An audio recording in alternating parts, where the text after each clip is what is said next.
안녕하세요. 조청현입니다. 3월 17일 목요일 스토리가 있는 유럽 역사문화기행 시작하도록 하겠습니다. 대문사진으로 지도와 여권과 노트북과 티켓 그리고 선글라스까지 한번 장만해 봤습니다. 장만은 열심히 했는데 여러분들 기대에 부응하는 강의가 될 수 있을진 잘 모르겠습니다. 하지만 최선을 다해서 이번 학기 강의 시작하도록 하겠습니다. 오늘 강의는요, 이 베르사유를 중심으로 해서 이 바로크 그리고 절대왕정이라는 이 두 가지 축을 가지고 수업을 하도록 하겠습니다. 여기 베르사유 궁의 이 모습을 보시면 알겠지만 아주 인위적이고 또 계획적으로 만들어진 도성이라는 것을 여러분들이 느끼실 수 있을 것 같아요. 왜 이런 궁전이 필요했을까요? 절대왕정과 바로크 시대에는요. 바로 그 점을 중심으로 설명드리도록 하죠. 오늘 강의는요, 이 베르사유 궁을 통해서 절대왕정과 바로크 시대를 이해해 보도록 하겠습니다. 이 베르사유 궁과 절대왕정, 그리고 이 혁명 이후에는 이 국민의 궁전으로 변화되게 됩니다. 어떤 과정을 거쳐서 국민의 궁전으로 탈바꿈하게 되는지 그 부분을 설명드린 뒤에 이 베르사유는 여러 역사적 경험을 가지고 있습니다. 그 중 하나가 이 통일 독일 황제의 즉위식이 열렸던 곳이 바로 이 베르사유 궁이죠. 왜 베르사유 궁에서 이 독일 황제 즉위식이 열리게 되었을까요? 물론 그 후에 제1차 세계대전 종전회담이 이 베르사유 궁에서 열리게 됩니다. 그래서 흔히들 베르사유 체제라고 얘기를 하죠. 그 부분까지 한번 살펴보도록 하겠습니다. 죄송하다는 말씀 먼저 드릴게요. 좀 목이 가라앉아서 여러분들께 이 낭낭한 목소리로 인사드리지 못한 점 죄송하게 생각합니다. 절대왕정의 상징이 바로 이 베르사유 궁이라고 볼 수가 있습니다. 1789년 프랑스 대혁명이 발발할 때까지 베르사유는 이른바 절대왕정의 권력이 자리 잡은 명실상부한 정치와 통치의 중심지로 기능했습니다. 파리에 비해 이 루이 14세의 왕권이 돋보이도록 인위적으로 설계한 공간이었죠. 지방 분권적인 귀족 세력들이 루이 14세가 주도하는 중앙정치에 종속되는 결과를 낳게 됩니다. 그것을 상징적으로 보여주는 것이 바로 이 베르사유 궁이라고 보시면 될 것 같습니다. 이 중세 지방 분권적인 귀족 세력들 뿐만이 아니고 사실 이 중세 시대 그리고 절대왕정 이전 시기에 이 통치는 사실상 지방 분권적이다 라는 표현이 적절합니다. 이 프랑스 내에 각 영주들이 지배하는 공간이 있고요. 성직자들이 지배하는 이 교황령이라든가 주교령이라든가 이 교구령들이 존재합니다. 뿐만 아니고요. 이 각 도시들도 이 지방분권적인 체제를 갖추고 있고요. 또한 대학 역시 이 지방분권적인 이 권력의 핵심이라고 볼 수 있는데요. 예를 들어서 대학을 중세시대에 대학을 예로 들도록 하죠. 여러분들이 뭐 그러실 일은 없겠지만 뭐 학교에서 파한 후에 이제 밑에 내려가서 술을 한 잔 마시고 거기서 약간 좀 사고를 쳤다고 합시다.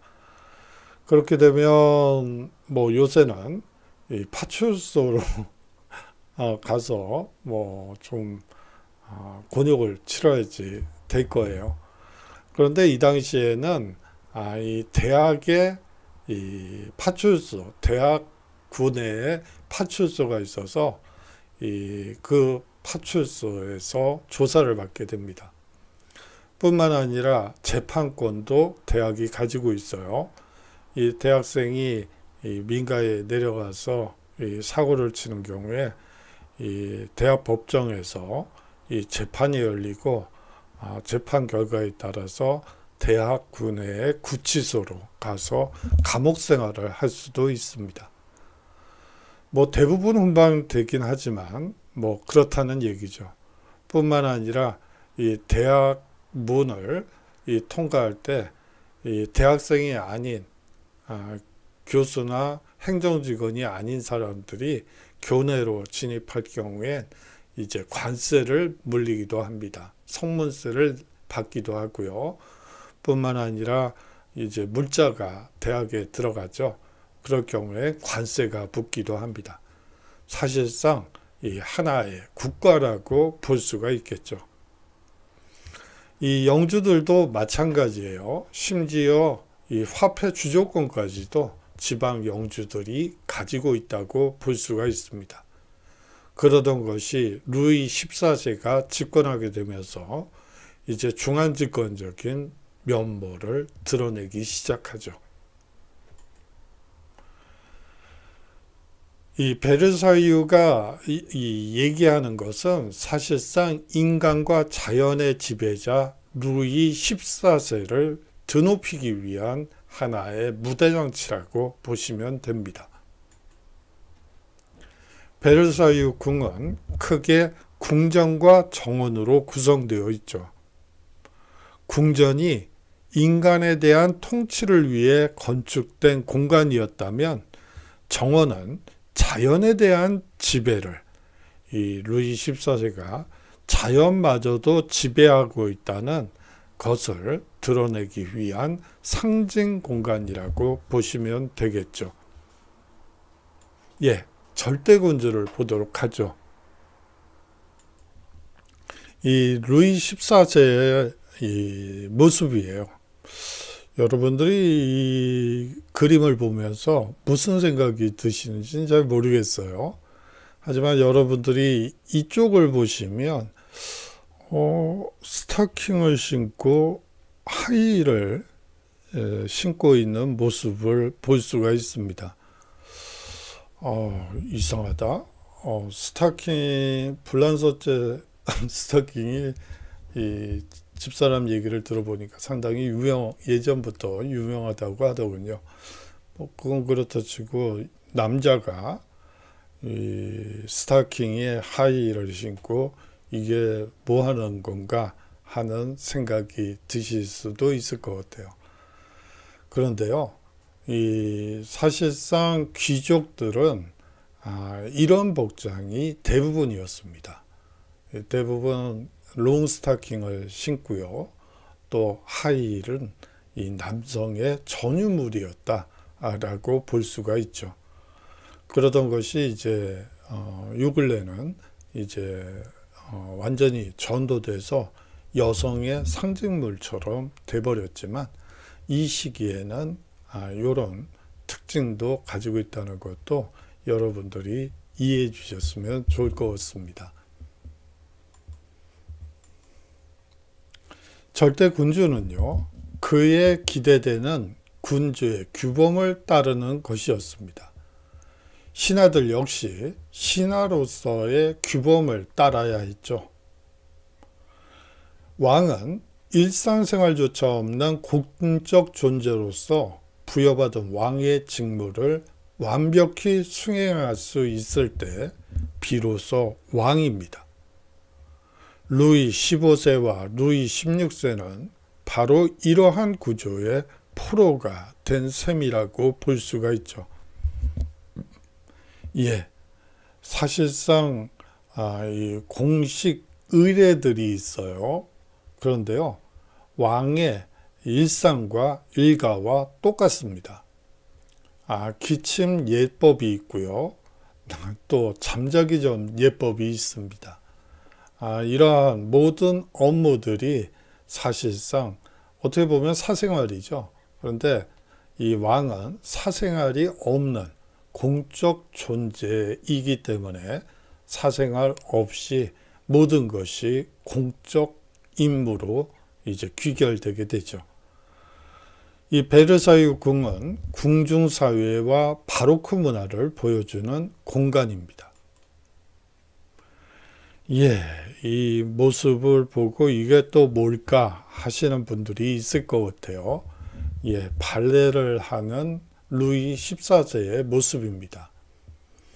여러분들이 발레 복장을 보면서 또 스타킹과 하일이 있고요.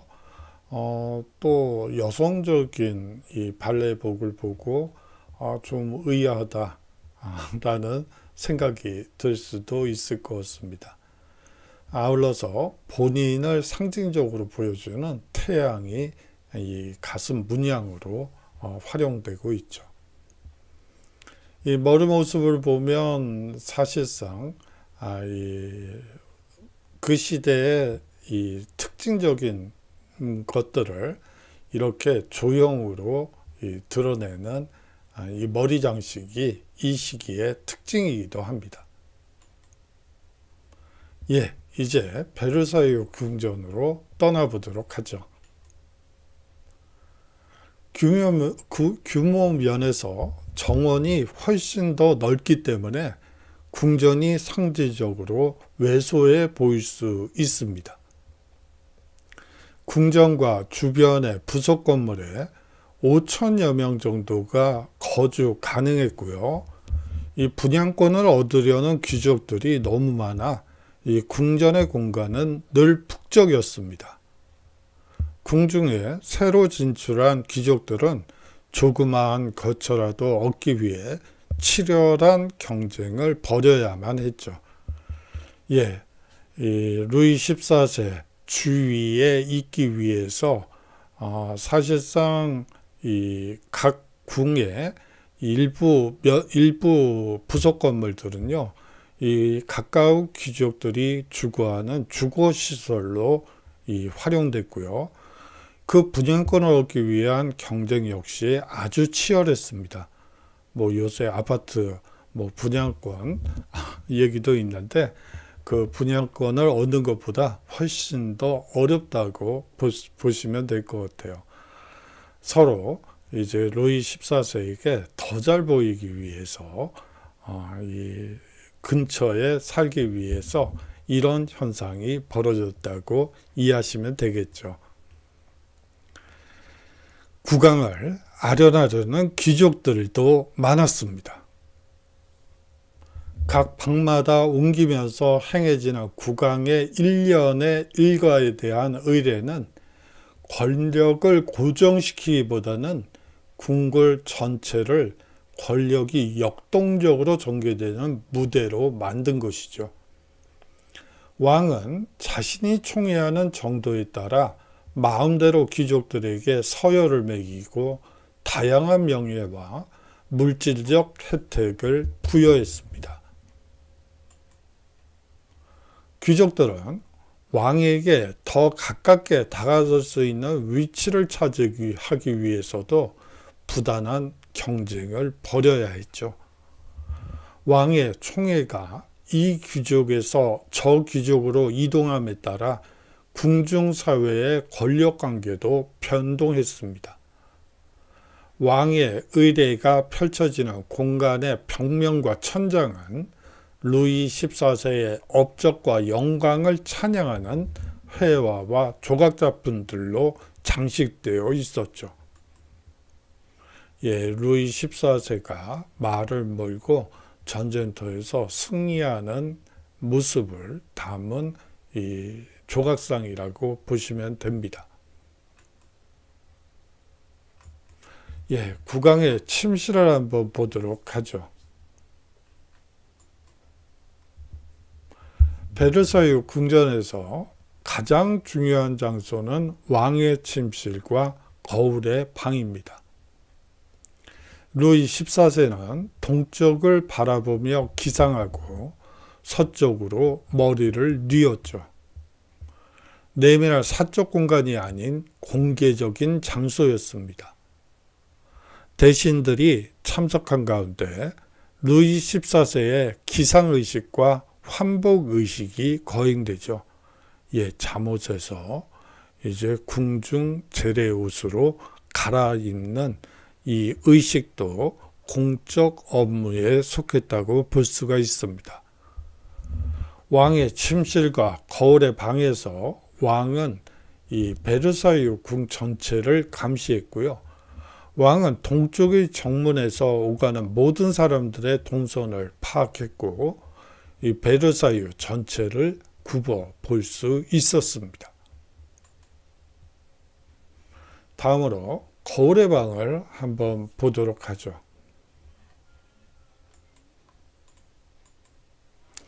예, 이 거울의 방에서 열린 이 무도의 장면이 그려진 그림입니다. 이 거울의 방의 현재 모습이고요. 이 침실 뒤쪽으로 길게 뻗은 회랑인 이 거울의 방은 북측 건물과 남측 건물을 연결하는 유일한 통로로서 늘 왕의 시야 안에 들어오는 공간입니다. 이 베르사유 궁은 루이 14세 왕권의 전시실이자 연극 무대였죠. 신의 대리인을 자처하는 루이 14세의 인간 세계에 대한 통치를 상징적으로 구현한 것입니다. 예, 다시 앞으로 돌아왔어요. 제가 강의 시간에 얘기를 했어야지 되는데 놓친 부분이 있어서 다시 말씀드리려고 이 그림을 포커스를 맞춰봅니다. 이 루이 14세는 아주 다재다능한 재능가였어요. 그래서 이 발레도 아주 잘 쳤던 군주 중에 하나입니다. 그런데 문제는 이 루이 14세가 이렇게 시범을 보이면요, 이 귀족들이, 궁중 귀족들이 이 시험을 봐야지 됐어요. 이 루이 14세가 이 도입한 새로운 발레 방식을 얼마나 체득하느냐, 잘 소화해 냈느냐가 이 시험, 이 채점 요소가 되겠죠. 그렇기 때문에 이 궁중 귀족들도 이 밤낮 없이 이 발레 연습에 함몰될 수밖에 없었습니다. 그야말로 죽을 맛이죠. 뭐 젊은 사람이야 어떻게 쫓아 하겠지만 뭐 50대 이상의 궁중 귀족들은 상당히 어렵지 않았을까 하는 생각도 들죠. 앞서 말씀드린 바와 마찬가지로 이 궁전은 사실상 이 루이 14세의 이 권력 관계를 보여주는 곳이 즉 인간의 지배를 상징적으로 보여주는 곳이라면 이 정원은요, 이 자연에 대한 지배, 이 루이 14세가 인간만이 아니라 우주 만물에 대한 지배자라는 것을 상징적으로 보여주려고 한 공간이었습니다. 궁전을 나와 이 건물 후면으로 가면 확 트인 전망 아래 끝없이 펼쳐진 정원이 나타나게 됩니다. 먼저 레토나의 분수를 중심으로 원뿔과 굴을 비롯해 각종 기하학적인 모양으로 손질된 다양한 나무들이 질서정연하게 자리 잡고 있죠. 그 아래로 거대한 잔디밭이 이 직사각형으로 뻗어 있고요. 이 잔디밭 아래쪽으로는 곧이어 아폴로 분수대와 십자가 형태의 대운하가 펼쳐지게 됩니다. 예, 이 정원의 모습이고요.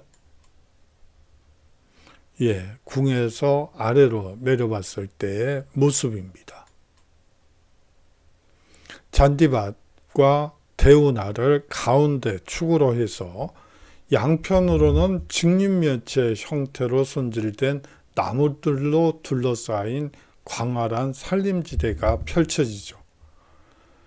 이 산림지대 또한 보스케라고 불리는 작은 규모의 숲풀 공간들로 기하학적으로 질서정연하게 구역화되었습니다.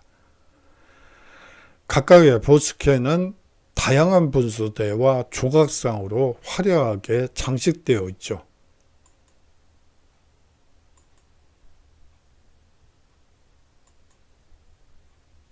예, 궁전에서 바라본 정원을 한번 볼까요?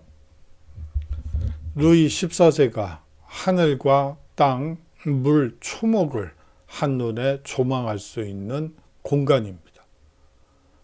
대운하에서 바라본 풍경은 모든 것이 베르사유 궁전 중앙으로 향하고 있어 모든 초점이 왕궁으로 모이는 듯한 인상을 주죠. 베르사유 정원에 대한 루이 14세의 애정이 너무나 깊어 손수 베르사유 정원 관람 방법을 집필하기까지 합니다. 예, 이제 그 안에서 펼쳐지는 궁중사회의 모습을 한번 보도록 하죠. 이 베르사유 궁전에서 이루어지는 모든 활동은 이 루이 14세를 중심으로 이루어집니다.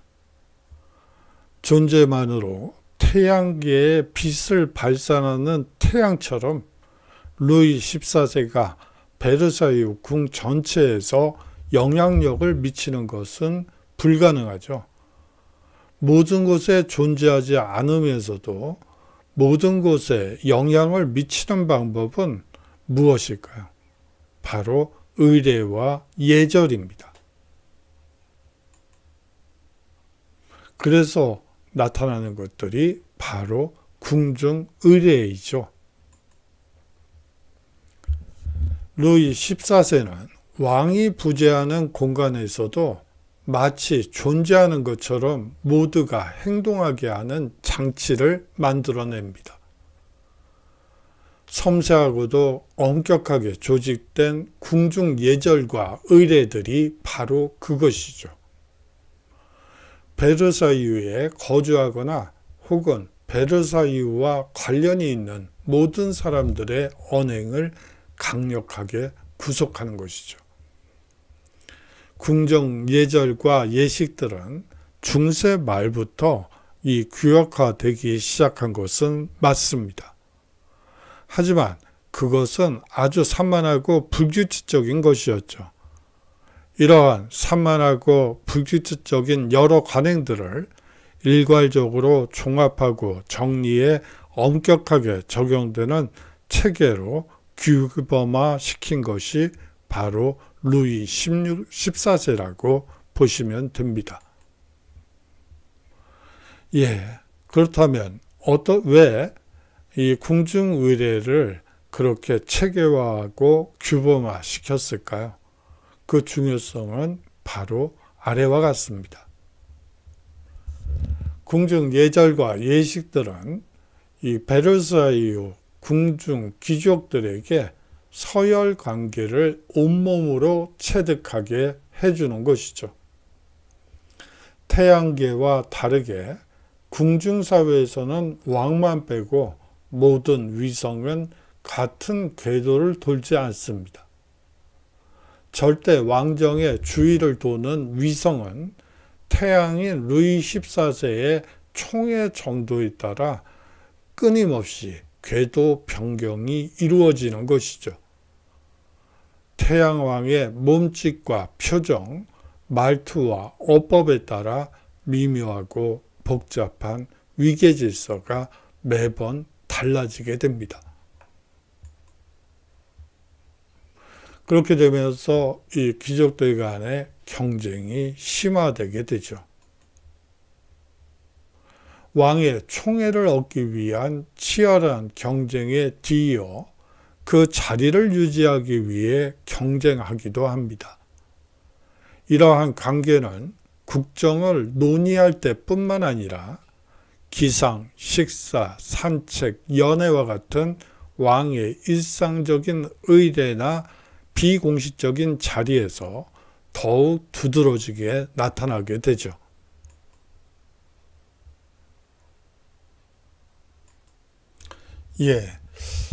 여기서 이 나폴레옹으로 넘어가기 전에 이 절대왕정 체계에 대해서 약간 좀 부연 설명이 필요할 것 같습니다.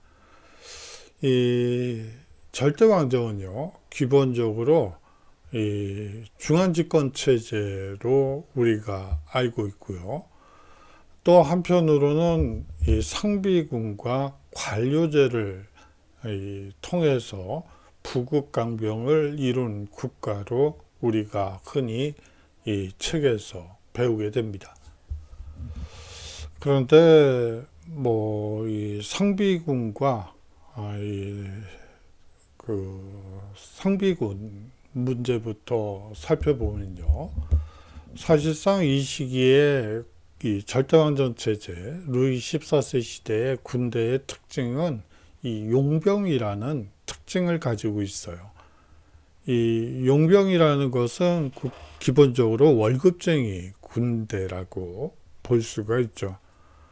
이 국가에 대한 충성보다는 이 가족을 먹여 살리는 이 일당을 받기 위한 군인이라고 볼 수가 있습니다. 그렇기 때문에 국가에 대한 충성도는 이 시민군은 이 징집군 병보다는 훨씬 못하다고 볼 수가 있죠. 그리고요, 이 당시 절대왕정 시기에 여러 왕조 전쟁이 벌어지고 종교 전쟁이 벌어지게 되는데요. 이러한 전쟁에서 사실상 이 전쟁이 발발할 경우 사실상 이 전쟁보다는 이 일당 이 증액에 따라서 이 승패가 갈리게 됩니다. 어느 날 예를 들어서 영국이란 말도 틀리는군요. 잉글랜드와 이 불란서 군대가 전쟁을 한다고 생각을 해보세요. 프랑스 군대가. 그러면 하루는 이 잉글랜드 국왕이 10원 인상, 일당 10원 인상을 선언을 하게 됩니다. 그러면 이 모든 군대가 그쪽으로 쏠려 가죠.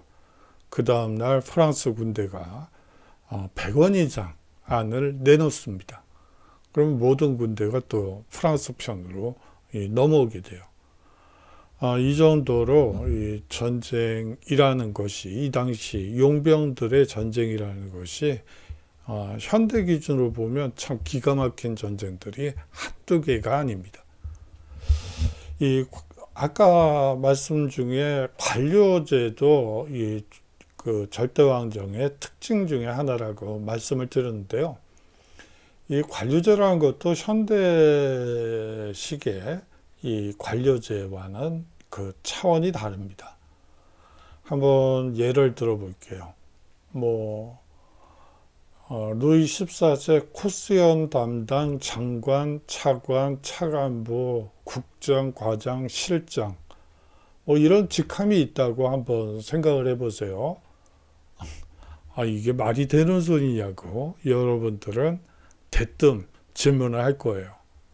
지금 기준으로는 말이 안 되는 얘기입니다만, 이 당시 이 루이 14세 시대에는 이 루이 14세 코스염 담당 장관, 차관, 차관보 뿐만이 아니고 국장, 실장, 과장 까지 구급 공무원까지 있었겠죠. 뿐만이 아니고 이 모자 담당, 이 지팡이 담당, 구두 담당, 장관, 차관, 차관보까지 그 이하의 실국장까지도 존재하게 되죠. 사실상 그러한 직함들이 왜 필요했냐면 이 절대왕정이라는 것이 아까 말씀드렸다시피 많은 정비가 필요했습니다. 일당을 계속 올려줘야지 되는 상황이니까 일단 돈이 있어야지 뭐 임금 인상도 가능하겠죠. 그러다 보니까 이제 소위 말해서 부르주아 중에 이 국가에 이 헌납한 국가 루이 14세에게 국가를 위해 이 자금을 쓰십시오 라고 거금을 낸 귀족들, 평민들에게 이 관직을 주게 되죠.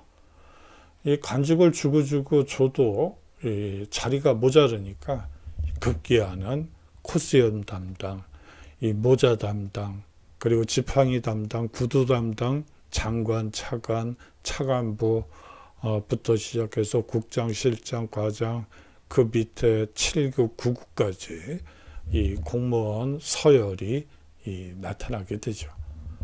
이 절대왕정이 가지고 있는 이 한계라고 볼 수가 있습니다. 옆으로 약간 좀 샜네요. 이제 나폴레옹과 베르사유를 살펴보도록 하겠습니다. 1799년 11월 전국의 혼란을 틈타 이 나폴레옹이 독재 권력을 장악하게 되고요. 1804년 황제로 즉위하게 됩니다. 1806년부터 나폴레옹 황궁으로 보수 및 개조를 하게 되죠. 이 베르사유 궁을요.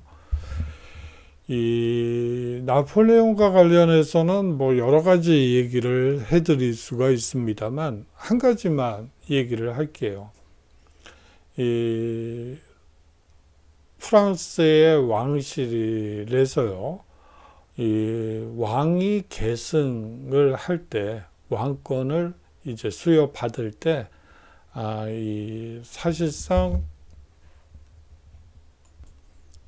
이 프랑스의 랭스라는 곳입니다. 이 왕위직 이식이 열리는 공간이고요. 이 랭스에 있는 랭스 대성당에서 왕위 즉위식을 거행하게 되죠. 이 대부분 왕들은 이 파리에서 나와서 랭스까지 가게 되고요. 거기서 왕위 즉위식을 거행하게 됩니다. 거기에 비해서 나폴레옹은 황제이기 때문에 이 왕들이라는 왕위 즉위식하러 랭스에 갈 수 없다라고 하면서 이 파리에 있는 노트르담 대성당에서 황제 즉위식을 거행하게 되죠. 이 왕위 즉위식과 관련해서는 여러 가지 얘기들이 있어요. 이 피부병 중에 연주창이라는 질병이 있나 봐요. 우리나라에서는 흔한 병은 아닌데, 프랑스에서는 당시에 상당히 이 연주창 비율이 높았던 것으로 나와 있는데, 이 랭스에서 이 국왕 즉위식이 열릴 때 이 국왕의 몸에 손을 대면 이 연주창이 낫는다는 이 전설 같은 얘기들이 있습니다. 그래서 실제로 이 연주창 환자들이 많이 집결을 하고요. 이 국왕의 몸을, 즉위한 왕의 몸을 만져본 사람들은 그 병에서 나았다고 해요. 그래요. 그것을 어디까지 믿어야 될지는 잘 모르겠지만, 그런 전설 같은 얘기도 있습니다. 그래서요, 여하튼, 이 황제인 나폴레옹은 이 노트르담, 파리에 있는 노트르담 대성당에서 황제 즉위식을 거행한 뒤에 이 베르사유를 황궁으로 이 보수 개조하게 되죠. 그 다음으로 이제 프랑스 역사박물관 시대가 열리게 됩니다. 필립 왕조, 우리가 보통 7월 왕조라고 하는데요. 1830년에 이 자유주의 혁명이 일어난 뒤에 이 필립 왕이 이 국민의 왕으로 즉위하게 됩니다. 그리고 나서 처음 일성이 이 베르사유 궁을 이 국민의 궁으로 만들겠다라고 선언하게 되죠. 1815년 베르사유 궁이 부르봉 복고 왕조의 보수 공사 대상 1호가 됩니다. 1830년 7월 혁명과 더불어 새로운 전환기를 맞이하게 되죠. 혁명을 지지했던 부르봉 왕조 반개 혈통의 이 루이 필립 1세가 시민 왕으로서 베르사유를 왕궁이 아닌 박물관으로 개조하고 시민에게 개방한 것이었습니다. 당시 이 사람들이 이 베르사유 궁에 산책하고 있는 모습입니다.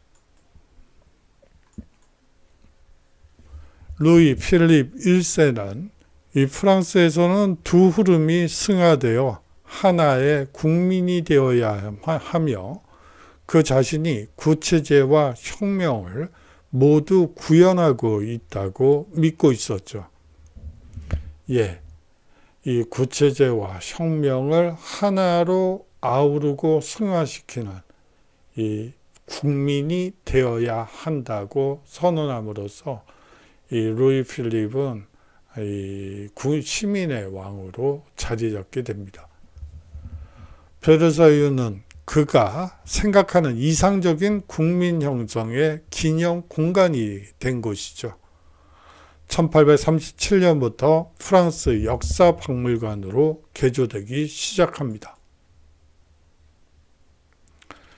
이 베르사유 궁은 여러 역사의 아주 굴곡진 현장들을 고스란히 담고 있는 공간이기도 합니다. 1848년 2월 혁명과 제2공화정은요, 이 나폴레옹 3세의 쿠데타와 제2제정을 거친 후 베르사유는 19세기 말에서 20세기 초에 치욕과 불행, 복수의 순간들을 아주 여러 번 경험하게 되죠. 1870년 보불전쟁 이후 거울의 방에서 통일 독일의 선포식이 거행되고요. 아울러서 독일 황제 즉위식이 거행됩니다. 이 프랑스인들은 이 날을 치욕의 날로 기억하고 있죠. 바로 이 사진인데요. 이 독일 군이 이 보불 전쟁, 프랑스 전쟁에서 승리한 이후에 이곳에서 이 독일 제국 선포식과 황제 즉위식을 거행하게 됩니다. 신생 제3공화정 당시 여전히 독일군에 포위되었던 파리 시민들은 항복을 거부하고 항전을 계속한 적도 있습니다. 이 독일군과 제3공화정 군대에 맞서 이 파리 꼬민이 결성되고요. 이 당시 행정부 수반이었던 아돌프 띠에르는 이 베르사유로 정부를 이전할 수밖에 없었습니다. 이제 수도 파리에서 이 파리 꼬민이 형성되면서 이 베르사유로 수도를 이전할 수밖에 없었죠. 베르사유 정부는 이 파리를 포위하고 꼬민을 무자비하게 진압하게 됩니다. 글자 그대로 보면 그런 일이 있었구나 라는 생각이 들 수도 있을 것 같아요. 그렇지만 사실상 독일군이 코앞에 있고요.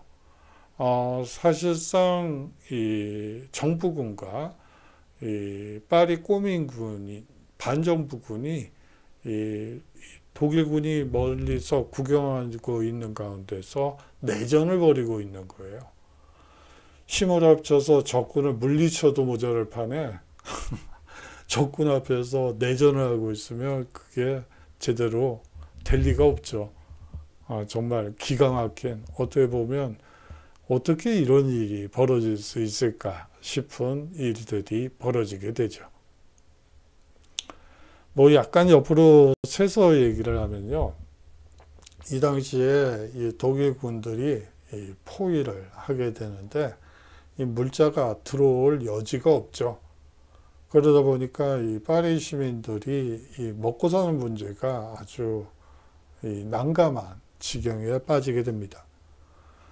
그렇게 돼서 뭐 쥐부터 시작해서 고양이, 개 할 거 없이 이 돌아다니는 것이라면 심지어 곤충까지도 마구 잡아먹을 수밖에 없었죠. 뭐 개, 고양이 할 거 없이. 그래서 이 당시에 이 개고기랑 고양이 고기 맛을 봤던 사람들은 그 맛을 잊지 못하고 이제 한 1900년대 초에 이 고양이 고기 판매소, 뭐 개 고기 판매소 이러한 이 정육점이 만들어지기도 합니다. 그래요. 뭐 어려운 이 전쟁이라는 게 이 사람들을 극도로 비이성적이고 궁핍하게 만들면 이 못 먹는 것도 없고 이 평시에는 뭐 먹을 수 없죠. 뭐 개, 고양이, 뭐 심지어 바퀴벌레까지 그걸 어떻게 먹겠어요. 그렇지만 그래요. 그리고 또 뭐 이 당시에는 사실상 이 동물원에 있는 이 동물들이 이 소위 말하는 고급 레스토랑에 팔려가서 이 크리스마스 특식으로 팔리기도 합니다. 뭐 예를 들어 뭐 여러 동물들이 있죠. 그걸로 만든 스프라든지 식당표가 있는데 제가 가지고는 있는데 여기다가는 올리지는 않았어요. 뭐 약간 저 처참한 기분이 들어서 올리지는 않았습니다. 그래요. 이 전쟁이라는 것은 안 하면 안 할수록 좋죠. 하지만 또 싸워야 한다면 이겨야지 되겠죠. 그렇습니다. 예, 이것은 제1차 세계대전 종전 회담이 열리던 이 베르사유 궁의 모습입니다. 예, 오늘 핵심이라고 제가 했는데 그냥 2주차니까 과제로 내도록 하겠습니다. 이 베르사유 궁을 통해 절대왕정과 바로크 시대의 특징을 한번 쭉 살펴봤습니다. 베르사유 궁을 구체제의 상징으로 보는 입장도 있고 절대왕정 때 이 중앙집권화와 관료제 상비군을 구축했다는 점에서 근대적 국민국가 시스템을 구축하기 하기 시작한 시대로 보는 입장도 있습니다. 만일 여러분들이 베르사유 여행 안내사라면 어떤 점을 이 부각시켜서 설명을 하게 될지 궁금합니다. 그래요. 여러분들이 이 구체제의 상징으로서의 이 베르사유를 소개할 수도 있을 것 같고요. 이 절대왕정 그리고 중앙집권화와 관료제 상비군을 특징으로 하는 근대적 국민국가 시스템을 구축하기 위한 하기 시작한 시대로 보는 입장 두 가지 중에 어느 점을 가지고 베르사유를 설명할 수 있을지 궁금합니다. 간단하게 쓰시고요. 뭐 길게 쓰실 필요는 없어요. A4 한 페이지 정도 여러분들이 한번 정리해 보시면 어떨까 합니다. 예, 수고 아닌가요? 제가 지금 아니네요. 오늘의 핵심으로 바꾸도록 하죠. 과제는 다음 주에 내도록 하겠습니다. 앞부분은 여러분들 기억 속에서 완전히 지워주시고요. 오늘의 과제는 지워주시고, 만약 여러분들이 베르사유 여행 안내사라면 어떤 점을 보여주고 싶을지 궁금한 것은 사실입니다만 과제로 걷지는 않겠습니다. 3주차부터 과제를 걷도록 하죠. 예, 장시간 동안 수업 들어주셔서 감사하고요. 다음 주에 우리 모두 건강한 모습으로 이 자리에 앉아서 수업을 함께 하도록 하겠습니다. 안녕히 계십시오.